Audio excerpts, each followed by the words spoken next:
Hello friends, कैसे हो आप सब। ओम नमः शिवाय। आज हम बात करते हैं शिव चालीसा कैसे करना चाहिए। हिंदू धर्म में चालीसा पाठ का विशेष और अत्यंत महत्वपूर्ण स्थान है। ये किसी भी देवी देवता को प्रसन्न करने का एक सिद्ध और सरल मार्ग माना जाता है।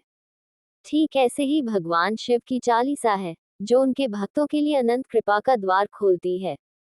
ये केवल 40 छंदों का संग्रह नहीं, बल्कि भगवान शिव की असीम महिमा, शक्ति और करुणा का संक्षिप्त और प्रभावशाली वर्णन है। इस चालीसा के माध्यम से भक्त भगवान शिव के विभिन्न रूपों, उनकी लीलाओं और भक्तों के प्रति उनकी दयालुता का स्मरण करते हैं। शास्त्रों में उल्लेख मिलता है कि शिव चालीसा का पाठ हर सोमवार को पूर्ण श्रद्धा से किया जाए तो इससे शिव जी का भरपूर आशीर्वाद मिलता है, सोया हुआ भाग्य भी जाग जाता है, व्यक्ति की हर मनोकामना पूरी हो जाती है। साथ ही शिव के प्रति भक्ति और आध्यात्म में भी बढ़ोतरी होती है। दोहा। जय गणेश गिरिजा सुवन, मंगल मूल सुजान। कहत अयोध्या दास तुम, देहो अभय वरदान।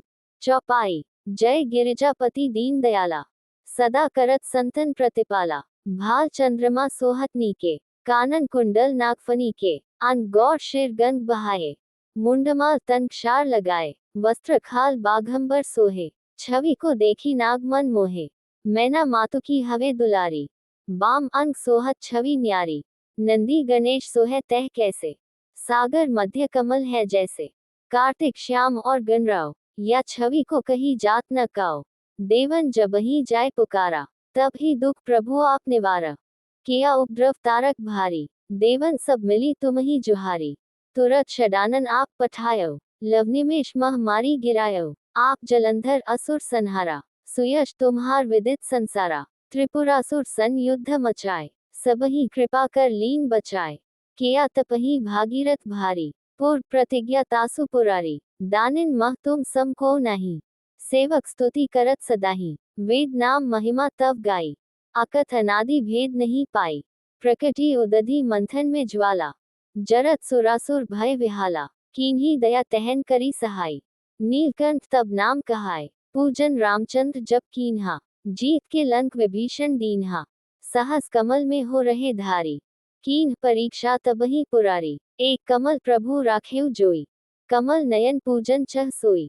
कठिन भक्ति देखी प्रभु शंकर, भय प्रसन्न दिए इच्छित वर। जय जय जय अनंत अविनाशी, करत कृपा सबके घटवासी। दुष्ट सकल नित मोहि सतावै, भ्रमत रहो मोहि चैन न आवै। त्राहि त्राहि मैं नाथ पुकारो, यही अवसर मोहि आन उबारो। ले त्रिशूल शत्रुन को मारो, संकट से मोहि आन उबारो। मात पिता भ्राता सब होई, संकट में पूछत नहीं कोई। स्वामी एक है आस तुम्हारी, आए हरहु मम संकट भारी।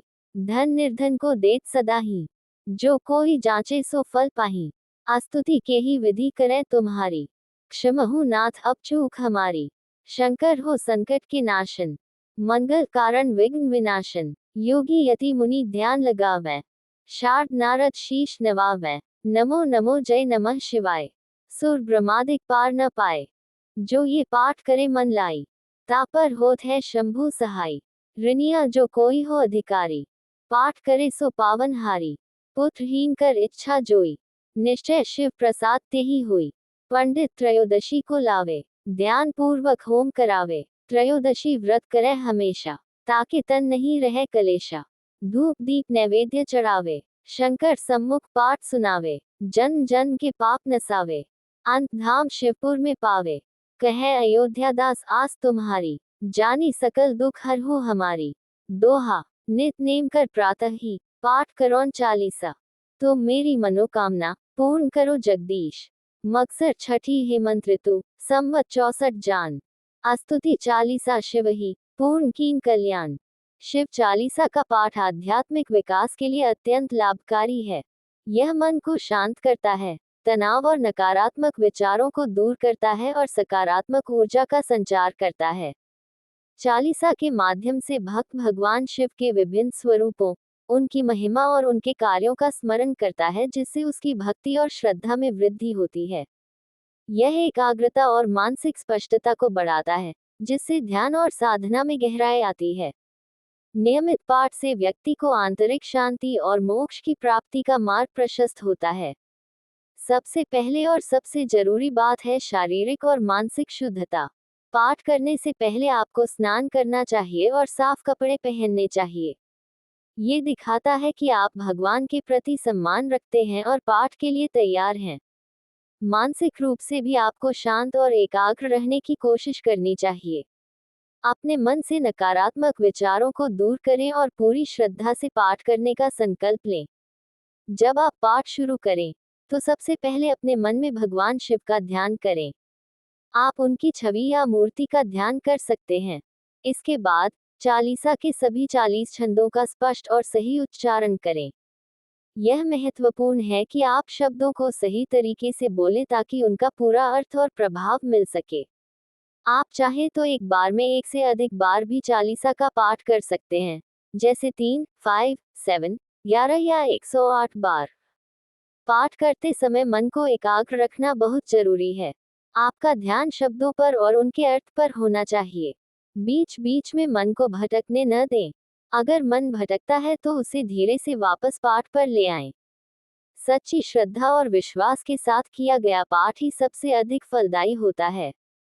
आप पाठ के बाद भगवान शिव को प्रणाम करें और अपनी मनोकामनाएं कहें। शिव चालीसा का पाठ करने के लिए सही स्थान का चुनाव भी महत्वपूर्ण है। आपको एक शांत और स्वच्छ जगह पर बैठकर पाठ करना चाहिए, जहां आपको कोई परेशान न करे। ये घर का पूजा घर हो सकता है या कोई भी ऐसा कोना जहां आप शांति महसूस करते हो। बैठते समय आपका मुख पूर्व दिशा की ओर होना शुभ माना जाता है। समय की बात करें तो ब्रह्म मुहूर्त या प्रदोष काल शिव चालीसा के पाठ के लिए सबसे उत्तम माने जाते हैं। इन समयों में वातावरण शांत होता है और आध्यात्मिक ऊर्जा अधिक प्रभावी मानी जाती है। हालांकि, अगर आप इन समयों पर पाठ नहीं कर सकते, तो दिन के किसी भी शांत समय में आप इसका पाठ कर सकते हैं।